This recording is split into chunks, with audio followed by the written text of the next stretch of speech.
Welcome back. We hope you're enjoying Adobe Commerce Digital Day. And our final keynote of the day is a panel session tackling the very important aspect of a customer's journey through personalization. I'm very pleased to welcome all the way from Hong Kong, Paul Ewan. He's the account executive for Nosto, and he'll be moderating and introducing our panel. Welcome, Paul and panel. Thank you very much, Phil, and thank you all for joining today's panel discussion. I'm Paul Yoon from Nosto, based out of sunny and very humid Hong Kong. I'm a sales executive here at Nosto, so my primary focus is to help prospective clients with personalization audits of their site and identify gaps and opportunities for personalization. For context, Nosto is an e-commerce experience platform that enables retailers to deliver fully personalized, integrated experiences with fine-tuned control of merchandising rules. You can launch new experiences in minutes from individualized site content, product bundles, and one-to-one product recommendations. We've also recently completed our first acquisition, Stackla, based out of Sydney, that helps brands weave powerful customer stories throughout their marketing using authentic user-generated content and visuals. I'm joined here today with our client Signet, so I'll let Prue and Hugh introduce themselves and provide some background on Signet. Thanks, Paul. So yeah, I'm Hugh. I work as a digital project manager here at Signet. I've been with the company about 5.5 years, working in the digital team. And I suppose for the last couple of years, the main focus for us has been our e-commerce migration to my Adobe Commerce. And now since going live last November, we're really starting to focus on how we work with Prue and the wider marketing team on the alignment of our new e-commerce tech stack and aligning these to our digital marketing strategies and business goals. For those who didn't catch Susie's presentation earlier, I'm not going to give you all the Signet info, but just for a bit of context, we're a family-owned Australian business with a head office here in Brisbane. We were founded in 1968. In Brisbane as well, and we've currently grown to a national business and we employ over 300 people nationwide. Predominantly, we're a packaging business with over 4,500 SKUs online. For a company in the packaging industry, we're actually probably onto e-commerce fairly early when we launched our first e-commerce website in 2008. And as I mentioned earlier, as of November last year, we migrated onto Adobe Commerce, including obviously Nosto.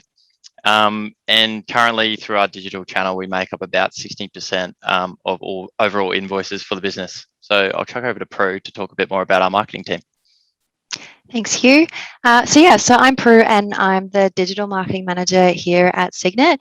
I've been in the industry now for almost 8 years and I've really touched on a variety of different products and people to sell to the wider community.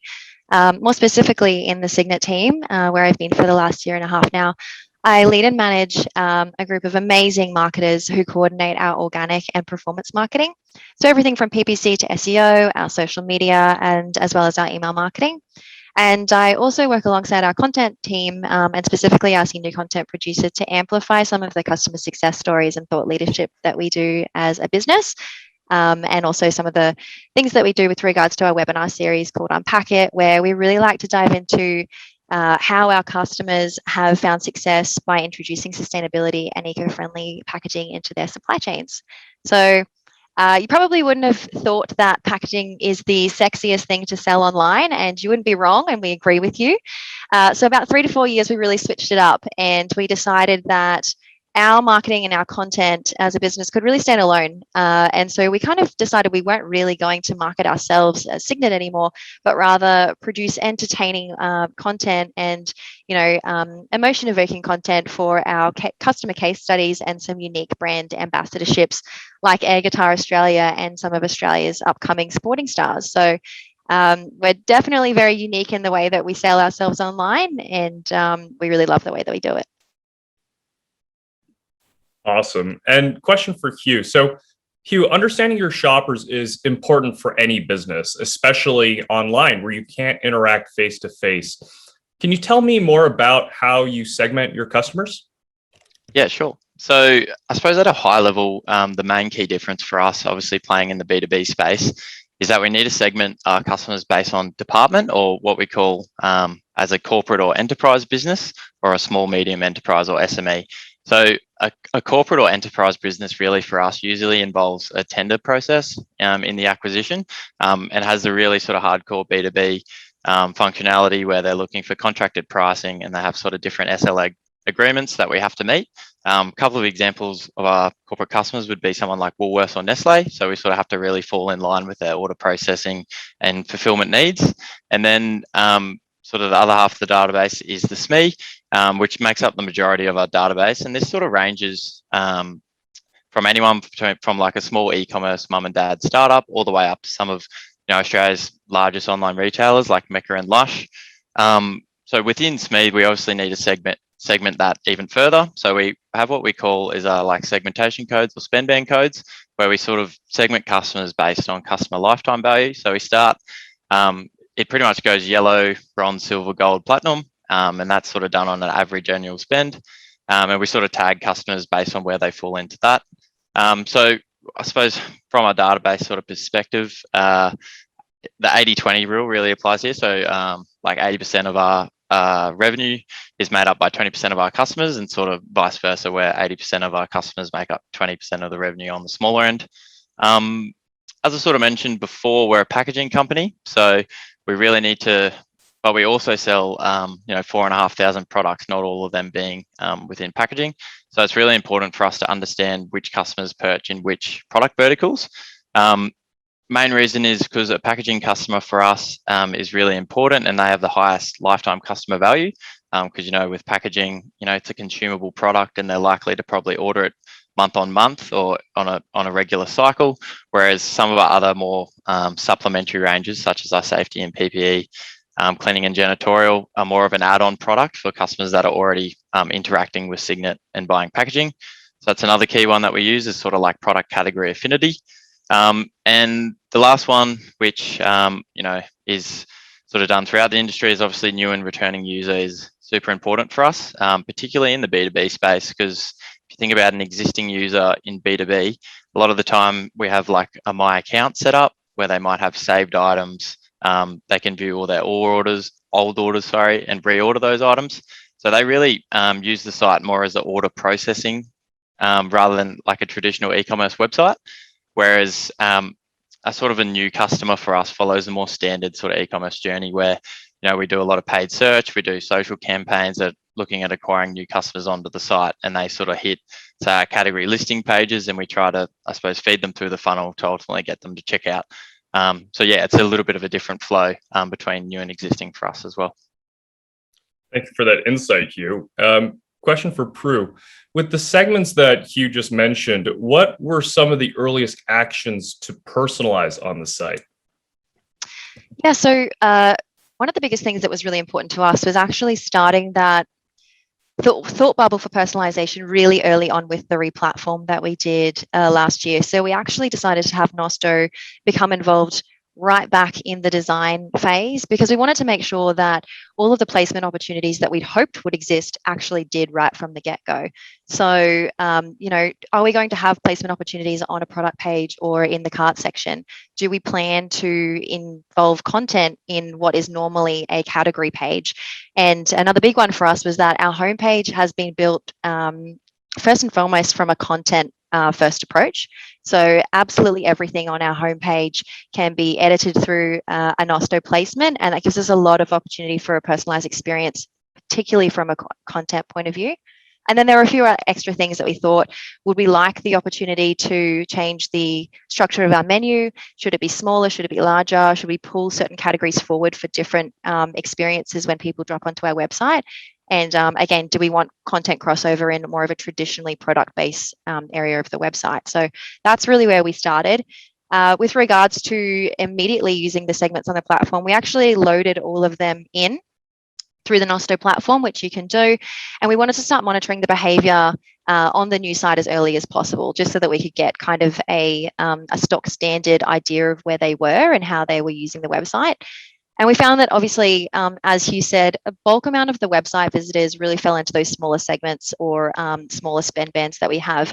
And so with that in mind, and knowing that they do take a little bit more of a traditional e-commerce approach or even a B2C approach, we wanted to start our personalization journey on the product pages themselves. So implementing some recommendations or perhaps some cross-sells to our customers. So to kick off, we did start with 2 placements on those product pages. And the first one we used was the recommended for you, which is a product-based cross-sell. And the second being the you recently viewed browsing history recommendation. And we actually found some really interesting insights quite quickly from you recently viewed. And I'll let Hugh talk about that a little bit later on. But I guess from this initial implementation, we learnt and accepted very early on that it's a very iterative approach. And we will be A/B testing absolutely everything that we run through the Nosto platform for the personalized experience. And because when we find what has worked and what hasn't worked, we can then kind of layer over more customer segments or smaller, more micro segments so that the experience only becomes more and more personalized with every different test that we run. Thank you, Prue. Hugh, using Nosto's testing suite, what were some of the results you saw with the deployment of those recommendations?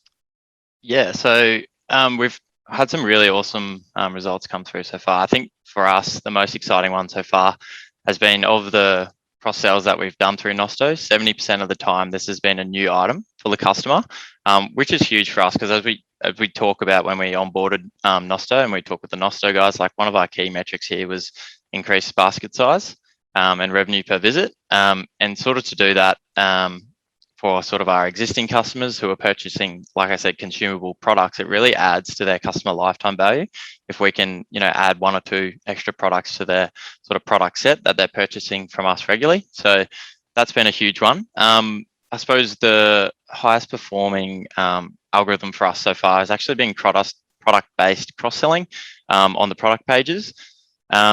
And that's been selling at 75% of the time. That's been a new item for the customer. So that's really where we've seen that original stat sort of been driven for. And we've really loved the results there. And it sort of makes sense when you think about it as, often if someone's viewing a carton, often they're going to need a tape and a label to put on the box as well. And we've sort of seen that through Nosto that a lot of the time that's the sort of logical flow that the customers are getting cross-sold.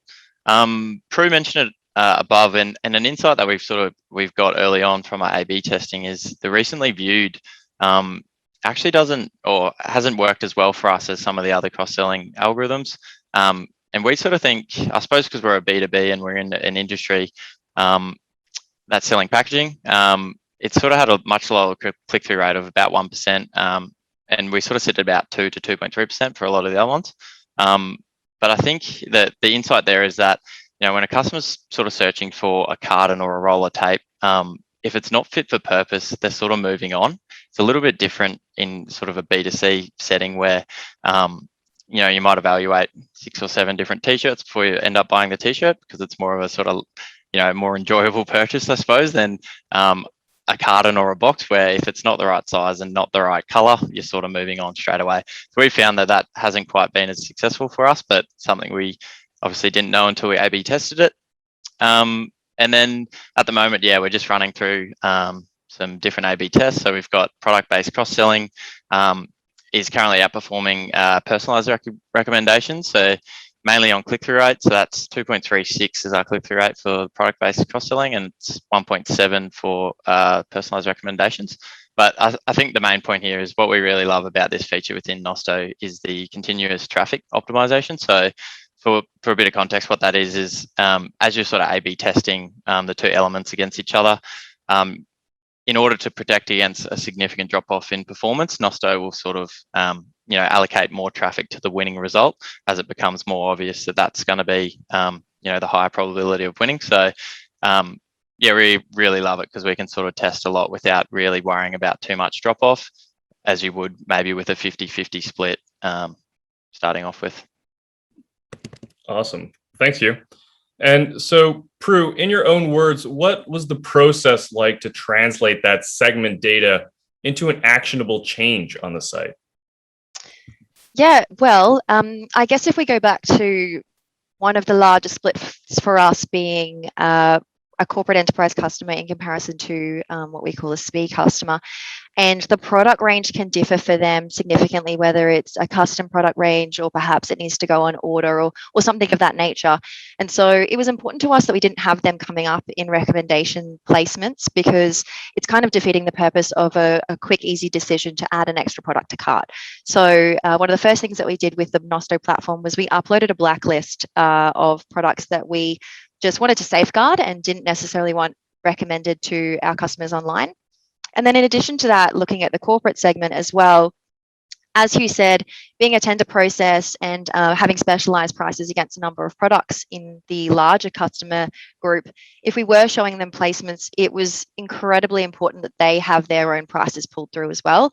So from a segment point of view, using Nosto on the site and working alongside our dev team, we needed to make sure that right back from the first point of tech through the website and to show front of house on Nosto, those prices were going to come up as well every time.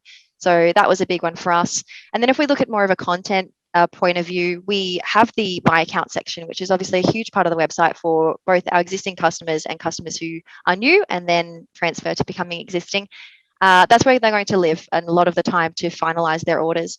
And we have the opportunity there to show different content. And so we wanted to make sure that certain segments who receive different offers during the month or during a campaign period were able to see what is available to them at that time, in comparison to maybe only seeing it once via an email or coming through a PPC channel or social media post. So being able to kind of replicate key messaging there was really important.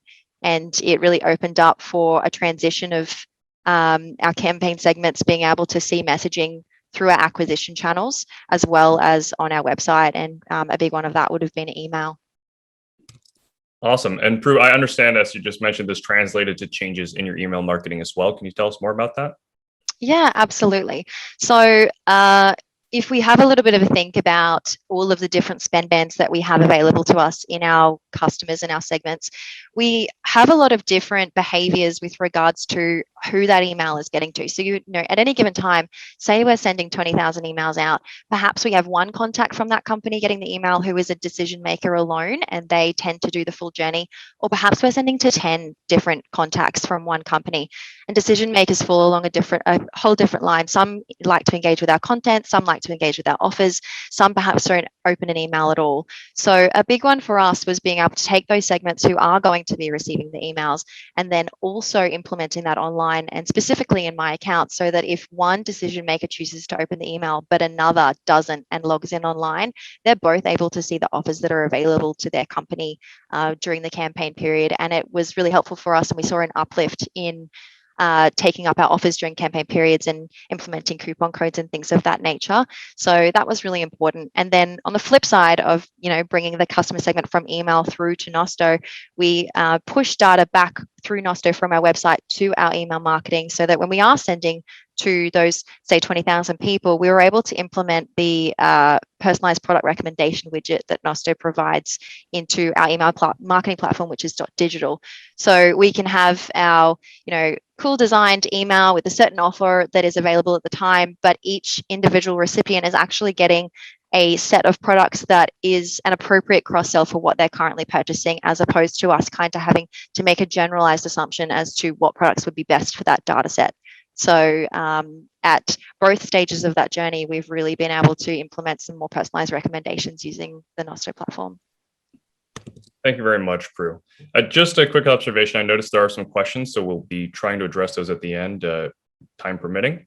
So Hugh, I understand you guys are now developing your first content personalization campaigns. And for context, for folks that are not familiar, this is where Nosto can manipulate any element of your website, such as hero images, banners, editorial content, to create specific calls to action. Prue and Hugh, how did Nosto help you create customer journeys that are really relevant to all these different types of customers of yours? Yeah, so I think I'll start sort of answering that one by, I suppose, the reason for us doing trying to create personalized content journeys. So as I sort of spoke about, we have a diverse range of customers. So, you know, customers could be purchasing anything from us, from eco-friendly packaging, again, for like a D2C sort of business, or, you know, something such as line marking paint, where these are two very different customers. They need different messaging.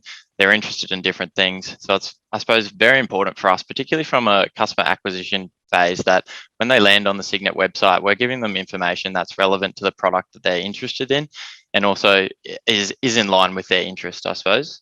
By doing the different sort of content personalizations, we're really aiming to improve customer acquisition and retention. So we're really, again, trying to show relevance and show that we're an industry leader in both of these fields. So how we sort of started, we really got into sort of our Google Analytics data and all of our search term data, and really looked for landing pages that had a high bounce rate and low conversion rate.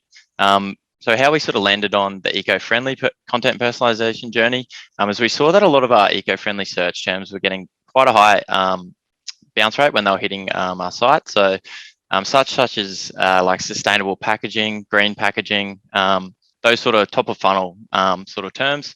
And mainly because, you know, these type of customers are more on an information search when they hit the website. We realized that we're currently landing them on an e-commerce category listing page for our eco-friendly products.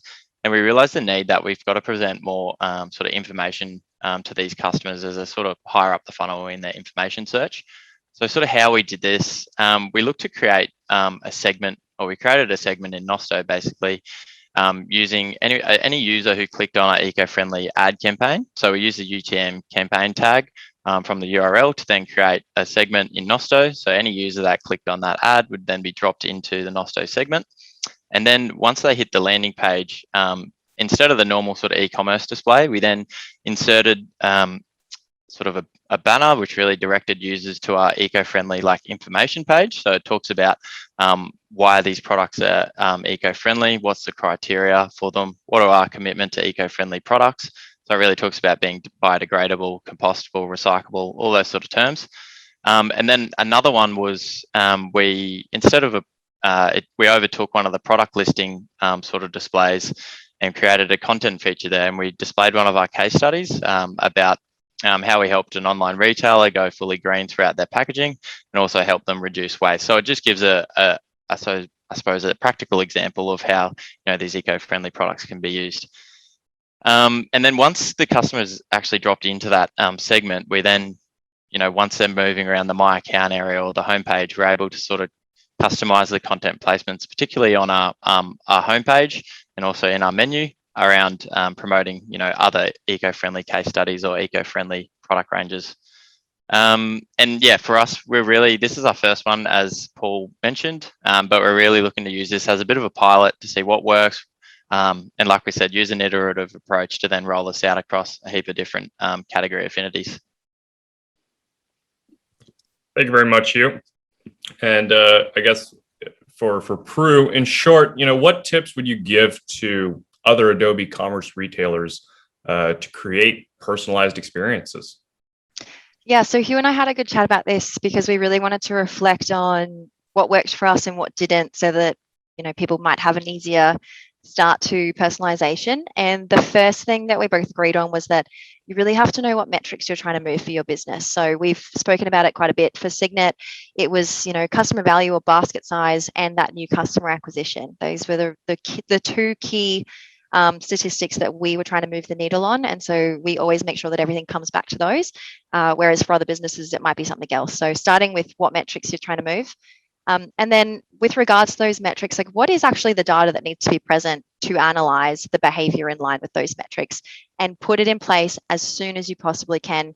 And then to some degree, leave it and watch a natural customer behavior flow on your website, so that you have an understanding of a bit of a benchmark or somewhere to start, because we don't necessarily want to be making assumptions on behaviors that we haven't seen yet. So we wanted to get that natural customer flow or customer state. And then once we had that and the data, we dive in to find roadblocks. So have a look on your Google Analytics accounts or whatever analytics accounts that you have monitoring the user behavior on your website, and find things like high bounce rate like we did. And was that high bounce rate attributed to a certain PPC channel or a certain PPC campaign? And find the correlation there and perhaps see what that journey looks like. Or if you are a more traditional B2C e-commerce retailer, have you found that your significant drop-off happens on the second page of your checkout? And why perhaps is that the case? Or is there a possibility to add some personalization at that step, or perhaps a few before, so that your customer is a little more sticky and they do feel like this journey has been made for them? A really key one for us, and I kind of touched on it at the beginning where we implemented our Nosto partnership very early on, was that Hugh and I made sure that we and Susie and the wider team were working as closely and collaboratively as marketers with the design team, the IT team, and the development team to make sure that our infrastructure was actually in place before we needed to start personalizing. We didn't want to double handle. We didn't want to redo any of the good work we'd already done. And so as early as possible, we got some of those key stakeholders in, because you do want to make sure that that's available to you as soon as you'd like to turn it on. And then I guess a way to expand that is talk to the rest of your marketing team or your agency who are involved in perhaps looking after your email marketing or your social or your PPC campaigns, and let them know that personalization is available on your website. And so let's start thinking about it from those acquisition channels a little earlier on, and say, well, I've made a social campaign for eco-friendly. I'd really love the people that I have clicking on my post actually to get some more of this content on the page instead of what's normally there. So the more people you have thinking about it, the more likely it is that you're going to have a journey start a lot earlier for your customer, which I think is going to be of benefit for everyone. And finally, and I know that this can be a tricky one for people, and we had to get our head around it to some degree, it's really committing to an iterative approach with personalization. It's honestly probably the biggest test and learn environment that you could be in, especially online. And accepting that bad results tell you just as much as good results do. You might need to put a little bit of extra time or energy or money into a test, but a bad results tells you what your customer does not like, and it gives you a really clear and definitive choice to move forward in a different direction. So yeah, really committing to that, and some of the things that I mentioned above.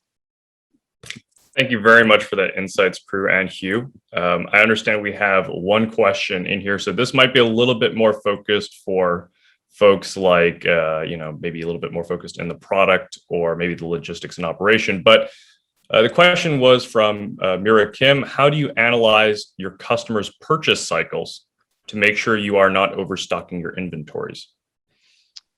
Yeah, so we at Signet, we have a supply and logistic team. So they're focused constantly on managing, I suppose, customer patterns and customer behavior. But from a marketing sense, we really focus on customer frequency. So customer frequency within segments. So we can really align that to our marketing calendar and marketing campaign.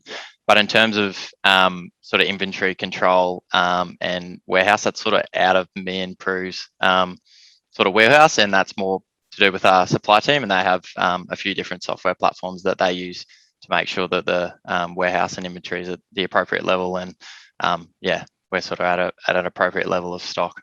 Yeah, something that we, just to add to what Hugh said as well, is because it is a little out of our hands, we do like to work as much as we can, whether that's on a weekly or monthly basis, with the supply and procurement team, and actually ask them if there's anything that they would like to be moving, or how we could help them with our marketing in perhaps a certain area or a new stock or a new part of the range that they're looking to implement.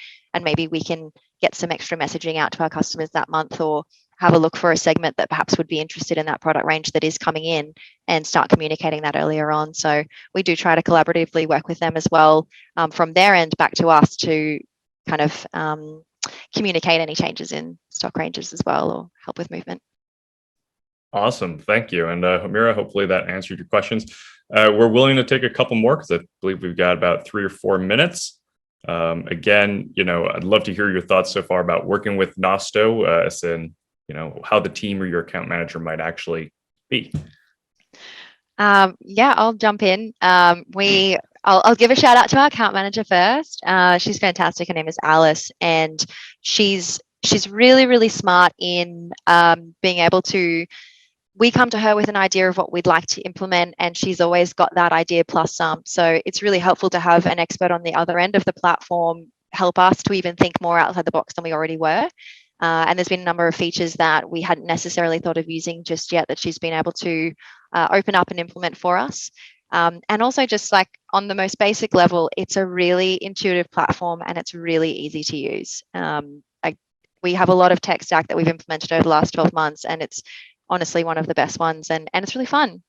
It's got some great reporting in there, so it's nice to see live results coming through with personalization. Awesome, thank you. And Hugh, any thoughts there? Yeah, I'll just probably reiterate that what Prue said. Yeah, we're as a marketing team, we're really happy with how we sort of put a lot of time up front with our development agency, which I'll give a shout out, which is Overdose Digital, and they really guided us on what we needed to set up early, how we needed to mark up the code on the HTML on our homepage and stuff like that, and all to get those placements set up and ready to go. And I think once all those placements are set up and ready to go, and you have that understanding of how to create a placement, which Alice has been great to show us how to do, additional placements. It's actually been really good that, not just me and Prue, but, 3 or 4 different people in our marketing team are now comfortable jumping in the platform. And like we said, we actually have it in our marketing Kanban. So if you're running an email campaign and you want to do a content personalization as part of your email campaign, you can sort of just jump in and create the placement and create the campaign as well. So we can really have that end to end and have, I suppose, all our marketing team involved with the use of the technology, which is really good. Really glad to hear that multiple members of the team are adopting, jumping into the platform and looking for data. I think that's a big part of any kind of data or segment kind of information, where members from different teams who traditionally don't have that merchandising insight has access to that data to go ahead and make decisions around product, around how the site's set up and so forth. So thank you guys very much for that insight. Now, I understand we've got about 1 minute and 30 seconds left. So if there are any questions, please feel free to jump on. Yeah, I mean, thank you guys very much for the time and insight otherwise. No worries. Thanks, Paul. What a great session. And the Signet team, certainly some comments coming in chat. What a very smart bunch of people we've got there at Signet with using that tool. And thank you, Paul, for taking the time and dialing in from Hong Kong.